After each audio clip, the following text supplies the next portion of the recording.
capek kali aku. Iyalah, aku tadi ngajar pula 3 les. Hmm. Kan capek kita kan. Hmm. Aku tadi pula jalan ke sana capek. Ini bisa menjadi tanda-tanda. Dan yang saya baca, sering pula ini timbul malam. Hmm. Makin tak yakin orangnya capek, aku tidur katanya. Padahal sebenarnya sudah barang itu mulai menggerogoti dia. Sudah jarang pula yang batuk. Paling agak tak enak tenggorokan. Ya kan? Tak enak tenggorokan ini kan banyak, Bang. Kita kan nggak perhatikan makanan kita. Coba kita makan yang ada ajinomotonya. Pasti kita rasa nggak enak leher kita. Ya. Tapi karena keseringan akhirnya terbiasa banget. Muncul dia gejalanya serupa itu. Nggak enak di leher, capek. Inilah yang jadi masalah. Makanya aku bilang virus ini suka kali tipunya tinggi, Bang. Tipunya tinggi kali ya. Jadi gini, aku juga membaca. Kemarin ada yang ngirim gejala Omikron katanya. Setelah aku lihat satu-satu, semuanya hal yang lumrah. Umum ya. Nah, misalnya berkeringat pada waktu tidur malam.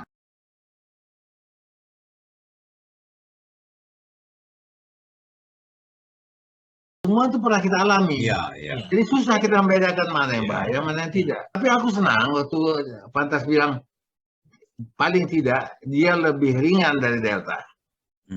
Nah, jadi mudah-mudahan sifatnya itu bisa melemah terus. Nah, seperti influenza yang kita kenal dari kecil ya. Sebenarnya aku rasa bukan influenza yang lemah, manusianya yang tambah kuat. Iya, iya. Nah, jadi ini juga bisa begitu. Kita dilatih, kita dididik oleh itu, kemudian kita yang bertambah kuat. Jadi dari 6.000 naik ke 20.000 itu menarik sekali. Nah, sekarang aku tanya, di mana mengukurnya itu? Di laboratorium. Apa kita bilang? Namanya Apa kita tanya? Imunitas vaksinasi, Bang. Oh, ada itu ya? Ada, Bang. Ada. Oh, dia ada. Ada, Bang. Ada. Aku lihatnya gini ya, sekarang edukasi kepada masyarakat itu disampaikan melalui informasi-informasi, data-data. Itu banyak yang membingungkan, akhirnya memberi peluang kepada orang membangun satu persepsi yang curiga dan lain sebagainya. Yang paling efektif menurut pengamatan aku adalah efek nyata. Misalnya contoh gini, begitu langsung kena mati. Wah, itu orang ketakutan. Di rumah aku juga begitu. Ya sama kan zaman kita mundur ke belakang. Waktu orang dulu kena kusta misalnya. Orang kusta lewat, lari semua orang takut terkontaminasi dengan itu. Nah, pada COVID kan pernah masa itu terjadi. Orang saking takutnya itu jadi paranoidnya luar biasa. Kasus Delta ya. Tapi sekarang ini gini ya Bang Bahar. Begitu disampaikan lagi, oh ini agak ringan segala macam, tau nggak di masjid itu sekarang sudah nggak ada jaga jarak lagi, Bang. Iya. Nah, artinya apa? Yang ada yang sudah menganggap sudah nggak ada lagi itu COVID. Nah, ini bahayanya. Nah, tapi kenapa ada prokes? Nah, itu kan kewajiban. Kalau nggak boleh ini, nggak boleh itu. Nah, sekarang ada lagi saudaraku datang ke rumah, itu mengiris juga aku dengarnya. Dia tanya mana aku. Bisa dikeluarkan surat itu vaksin ya dia bisa. Jadi dia butuhnya suratnya, dokumennya, bukan objektifnya itu betul-betul jaga dirinya. Ini yang mengkhawatirkan sebenarnya. Ini harus dipikirkan ini. Begitulah kita. Walaupun orang udah nggak pakai apa lagi, nggak ada COVID nih, kurasa pakai masker tetaplah itu perlu. Bagi aku terasa itu. Kalau kita pakai masker, nggak tahu orang kita ompong. Yang kedua, kalau kita pakai masker, nggak tahu orang kita baru habis makan petai sama jengkol. Ya, cuma Pak Jaya, jangan Bapak bicara selalu tujuannya ke Pak Halis. Iya, dicari-carinya Bang Barudin. Jadi gini Jaya, kalau sama aku itu bertolak belakang. Aku itu dulu punya kekuatan di kumisku. Kalau aku mana-mana, kalau aku bicara sama siapa, aku setel sedikit wajahku, cepat urusannya. Nah sekarang kalau begitu nggak ada yang khawatir, nggak ada yang takut sama aku. Kalau aku ngomong agak bentar, aku buka sedikit masker biar dia lihat kumisku. Bagi kita masing-masing berbeda. Kalau aku jadi agak malas ke mall, karena tak bisa lagi kita lihat perempuan yang cantik.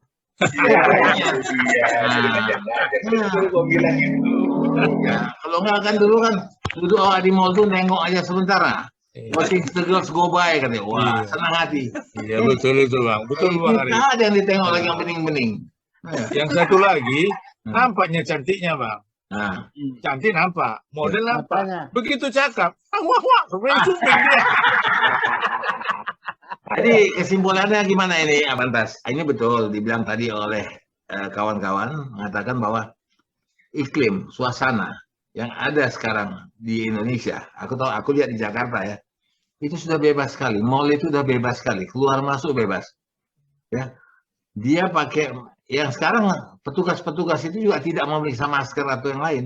Dia hanya memeriksa imunisasi lindungi itu aja. Ya, Asal udah masuk ini aman. aman. Nah, tidak ada yang lihat nanti kita pakai yang mana-mana. Ya, ya. Nah, jadi bagaimana ini sebagai seorang dokter melihatnya? Karena adalah tugas pantas juga untuk mencegah ini lebih berkembang.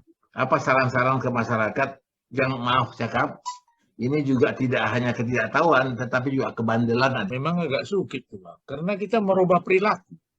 Ya, betul. Perilaku ini Bang, nggak bisa kita bilang Bang. Jadi saya lihat kita juga berperilaku itu berubah memang. Artinya saat ini, gini ceritanya, kalau nggak kena, apa pula urusan kau? Kan gitu. Nah, inilah yang sulitnya, apalagi di Medan Bang. Apa pula kau urus aku? Hidung kau aja masih berlobang. Sama hidung kita berlobang. Karena aneh itu Bang. Jadi saya bilang begini, yang penting ini adalah sebenarnya peran alim ulama untuk menegakkan prokes ini di semua umat. Itu yang penting Bang. Jadi Kalau kan kan orang yang masih diikuti orang kan, ya orang-orang suci lah kita bilang. Ya, jadi ini yang penting Bang. Kalau sempat ini di kalangan orang-orang suci juga tidak seperti abang bilang tadi orang di masjid bla bla bla, itu kan berarti kan nggak jalan dia, di tempat yang sebenarnya harus jalan. Orang makin nggak peduli, ya kan? Orang misalnya pergi ke gereja, tak pakai masker orang tuh nyanyi orang tuh katanya. Ini kan jadi masalah Bang. Nah, jadi memang berubah perilaku. Marilah kita tingkatkan prokes. Itu aja. Vaksin itu nanti itu adalah alat yang harus kita gunakan. Tapi di vaksin pun kita kalau tak pakai prokes, ya kan bisa juga kena kan. Makanya satu-satunya sekarang ini prokes itu penting. Prokes itu jangan sampai lalai. Itu yang makanya sekarang nggak usah jauh-jauh Bang. Aku kan kerja di Rumah Sakit Murni Teguh di samping Center Point. Dengarlah kata orang itu, kalau masuk dari muka kau nanti diminta handphonemu. Enaknya parkir kau ke bawah, dari bawah nggak ada diperiksa. Nah, ini kan Bang kan, ini kan jadi dilema kan. Jangan kau masuk dari muka stasiun itu mesti kau gini-gini kan handphone kau nanti kalau tak bisa diusirnya kau. Dari bawah kau masuk, di bawah tak parkir. Nah, itu dia. Peduli lingkungan. Jadi di mana ini salahnya? Aku pun nggak tahu lagi. Sedangkan orang yang diwajibkan untuk menjaga pun lalai. Apalagi orang yang masuk. Ya kan Bang? Nah, nggak usah jauh-jauh. Di kita ini memang sulit lah Bang perilaku kita. Perilaku semua Bang.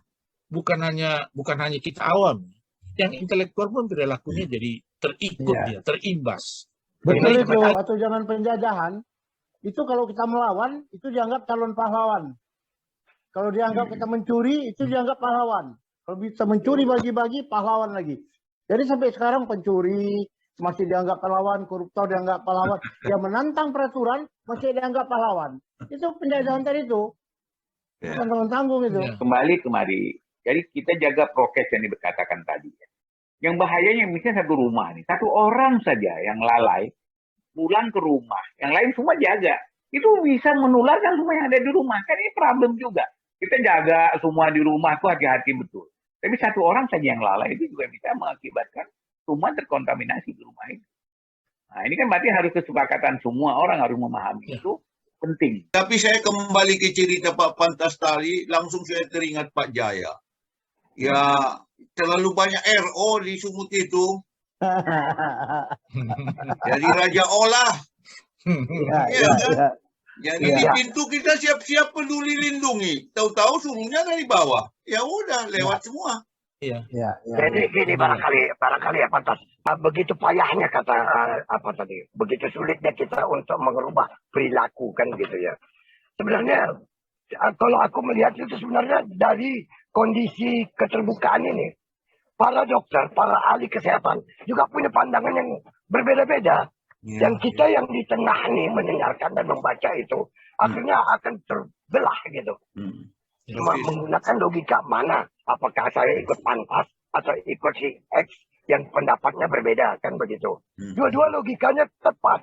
Jadi inilah yang membuat akhirnya kan tidak ada sinkron, Tidak ada satu kata yang membuat itu bahwa penyakit COVID ini berbahaya. Itu nggak ada itu sampai hari ini. Coba ex-menteri kesehatan beritanya lain. Padahal itu penyampaian juga dia bukan tidak ahli juga kan.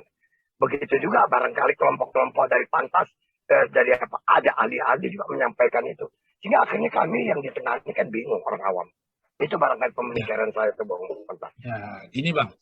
Ini kan kita cerita Bang ya. Kalau saya ditanya apa yang terjadi sekarang ini itu harus betul-betul kita prokes kuat Bang. Kenapa? Saya Bang kan hampir 2 tahun Bang rawat pasien di ruang isolasi Bang. Ya. Kalau kadang-kadang kulihat Bang, sampai sekarang ku bilang sama pasienku, datang pasien kanker ke praktekku pagi di rumah sakit Munding Teguh, ku bilang gini, Bapak jauh salah datang. Kalau hanya ngambil obat, meneruskan obat bisa keluarga Pak. Maaf Pak ya, lebih bagus Bapak mati karena kanker Bapak tuh Pak daripada kena COVID. Kalau kena COVID Bapak orang Batak namanya Pak, itu tanam ayam namanya itu. Tak ada adatnya di situ, ditanam kayak ayam tuh. Nangis-nangis keluarga dibawa ke Simalingkar dikubur, habis. Nah, kalau Bapak mati kena kanker Bapak tuh, masih ada Pak yang nangis. Masih ada yang mencucurkan air mata Pak. Masih dilihat anak Bapak Pak. Bilang. Kalau mati COVID dibungkus pakai plastik. Dibawa ke kuburan, nggak ada. Itu sering saya bilang. Memang itulah yang, makanya kalau dibilang bagi kami dokter yang berkecimpung di ruang isolasi, itu sangat-sangat tidak enak dengan keadaan sekarang, Pak. Mungkin dokter yang tidak pernah diisolasi, yang hanya mendengar, mungkin saya sorry lah ya, dia merasa anggap biasa-biasa. Kita ini di dalam itu, Bang, bertaruh, Bang. Saya sampai sering berdoa, masihkah Tuhan bisa aku besok hidup seperti ini? Itu dong, Bang. Saking ngerinya kita nengoknya, Bang. Ngeri, Bang. Bukan cerita bohong, bukan fiksi, Bang. Saya bisa memahami itu, Pak Pantas. Karena itu memang tadi banyak orang mengatakan meninggal bukan COVID. Langsung aja putus. Udah diperiksa, nggak peduli. Karena memang akan diberlakukan prokes seperti itu, kan? Iya. Iya, memang di sisi saya maklumi juga. Makanya juga pendataan susah. Iya kan? Iya. Memang iya. Salah satu itu. Tapi saya juga sebenarnya juga kemudian saya pernah lontarkan seperti itu juga ketika Bapak cerita tadi mayatnya dibungkus plastik dan di dunia itu foto satu-satunya yang dijadikan National Geographic itu di kasus Indonesia mayat yang nyata-nyata dibungkus. Tapi dan saya minta para alim ulama di saya untuk meminta kaji itu dari segi keagamaan. Tak ada orang peduli. Jadi memang agak susah untuk. Jadi kita sudah 90 menit hampir. Ya, lebih ya. Jadi barangkali kita udah bisa selesaikan. Simpulannya banyak ya. Tapi coba bawa kepada kebijakan sendiri. Karena begini, berpikir rame-rame juga kadang-kadang salah. Berpikir sendiri juga salah. Jadi kita antara itu. Jadi kita ambil perimbangan saja pada diri kita. Kalau aku bilang tadi pepatah Padang si Jaya ini kan mengatakan tapuk dado tanya selera kan. Tanya dada kita, tanya selera kita. Kemudian apa yang kita rasa pas. Yang dikatakan oleh Pantas tadi itu betul. Sekarang kita sudah berubah. Dulu kita kalau mau keluar rumah baru mandi. Sekarang kita kalau keluar rumah nggak usah mandi. Pulang aja kita mandi. Pasti ya. Nah itu satu hal juga yang kita berada. Dan kemudian mungkin kata kunci yang sama-sama bisa kita sepakati adalah tetaplah pertahankan imunitas yang tinggi. Ya, dengan makanan yang bergizi, dengan tingkah laku yang bergizi, cara hidup yang bergizi. Kalau itu sudah kita jalan, mudah-mudahan ya tidak datang lagi. Kalau aku nangkapnya begini, Ri. Ada satu yang barangkali yang berkesan sama aku. Kalau mau di awal tadi dikatakan oleh Pantas, kalau mau merokoklah Bang. Tapi tahulah menjaga batas-batasnya. Ya. Aku tengok abang di paket yang ini nggak merokok dari tadi aku lihat. Ya tidak. Takut aku bermasalah. Kalau aku kesimpulannya gini, yang aku setuju dengan Ari, artinya imunitas tubuh perlu diapa. Tapi kita juga nggak boleh egois karena kalau kita memikirkan diri kita saja tanpa mempedulikan prokes, bahkan kita membawa virus pulang ke rumah, menularkan kepada orang lain karena daya tahan tubuh kita kuat, mungkin kita nggak kena. Tapi orang-orang lain yang di sekitar kita menjadi korban. Jadi oleh karena itu, prokes dan bagaimana untuk memutus hubungan itu dengan sekeliling kita itu juga harus jadi tanggung jawab kita bersama. Itu Jadi ada satu pepatah Inggris mengatakan ya, let everybody clean his own backyard and the world will be clean. Jadi kalau setiap orang mengurus dirinya sendiri masing-masing kesehatan, maka dunia ini pun akan sehat. Jadi itu yang paling penting. Jadi masing-masing punya kesadaran bahwa aku harus sehat. Aku harus sehat. Kalau berenam kita nih 5 saja yang mau sehat, yang 1 tak sehat, yang 6-nya kena juga ini. Iya itu. Nah, untunglah makanya aku sekarang udah mulai menjauh dari Bang Halis. Bahaya. Ikut lagi om rokok nanti. Ya, boleh, baik. Itu bagus ya. Jadi apa kita udah mulai sadar dengan apa yang disampaikan oleh Pantas tadi tentang bahayanya merokok itu kan begitu ya. Tapi kalau untuk memberhentikan saja, Pantas juga punya rasa apa?